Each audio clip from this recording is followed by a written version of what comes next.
For our problem number 5, we have this expression. So, pinapahanap si theta in terms of degrees. It's quite similar to sa ating problem 3, no? And for this problem, actually, you can also use a shift solve to find the value of theta. So, lang medyo matagal mag-shift solve, pero doable pa rin siya. But for the sake of discussion, we will solve it without using that calculator function, no? Now, tingin muna tayo dito sa right side ng ating equation. So, 1 over cosecant theta. So, si 1 over cosecant, kapag in-applyan natin ng reciprocal identities, meron kasi siyang equivalent. If you can recall, si 1 over sine theta, di ba ito, nire-represent natin siya as cosecant theta. Therefore, it follows na kapag nireciprocal mo naman si cosecant theta, this is equal to,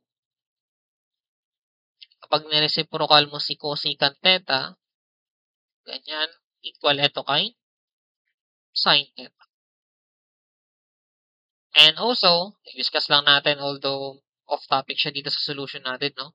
Pero when we say cosine 6 theta, so kung natatandaan nyo si cosine double angle, so di ba ito ay cosine squared theta minus sine squared theta. And in order to derive this, so ginamitan natin ang sum identities. Si cosine 2 theta, na-represent natin siya as cosine theta plus theta. So, doon pumasok yung sum identities ni cosine naman na cos, cos, sin, sin. So, kaya siya naging ganito. So, kumbaga, ang gusto ko lang makita na parte ninyo, kung ito ay 6 theta, dapat equal siya dun sa cosine squared minus sine squared, pero yung angle na gagamitin, so kalahati na nandito sa double angle. Meaning, kapag meron tayong cosine 6 theta, ito pwede natin siyang isulat as cosine squared 3 theta minus sine squared 3 theta.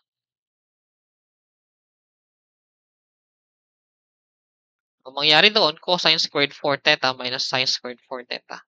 So, ganun siya gumagana. So, balik tayo dito. So, gawin natin, si 1 over CSC, express natin siya as sine na lang. So, copy the cosine 6 theta equal to, so ito ay, pwede natin i-represent na lang as sine 3 theta plus 9. So, pinapahanap ano yung value ng theta.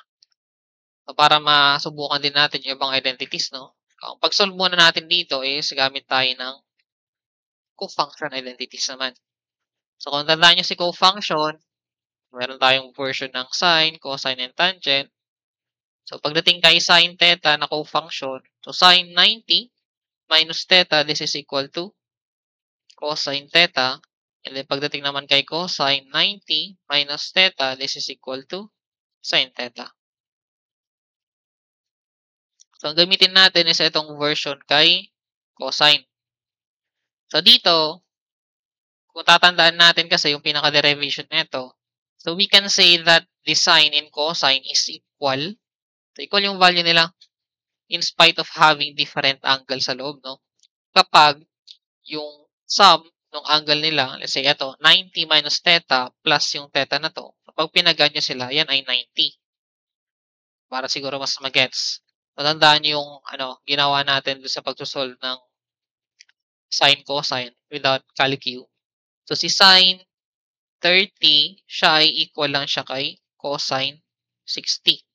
So, ito ay parehas na 1/2.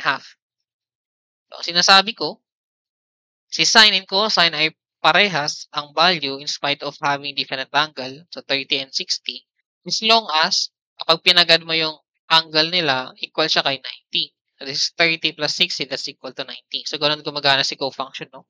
Equal si sine and cosine in spite having different angle kapag basta yung sine nila ay, yung sum nilang angle nila is magiging equal to 90. So, kung i-apply natin yan dito, so dito kasi meron tayong expression na cosine is equals to sine. So, magkaiba yung angle, pero equal sila as long as pag pinag-add daw natin yung angle sa loob ng sine and cosine, equal siya kay 90.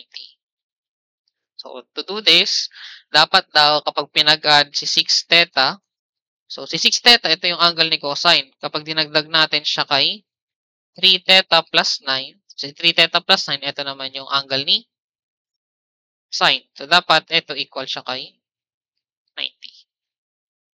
Simplify natin. So, 6 theta plus 3 theta, that is 9 theta plus 9 equal to 90. So, simplify natin. Lipat natin si 9 sa kabila. So, maging negative 9 siya. So, meron tayong 9 theta equal to 81. So, divide both by 9. So, that we get the value of theta. So, 81 over 9 is 9. And this is naka-decrease na. So, this is now our answer for this problem.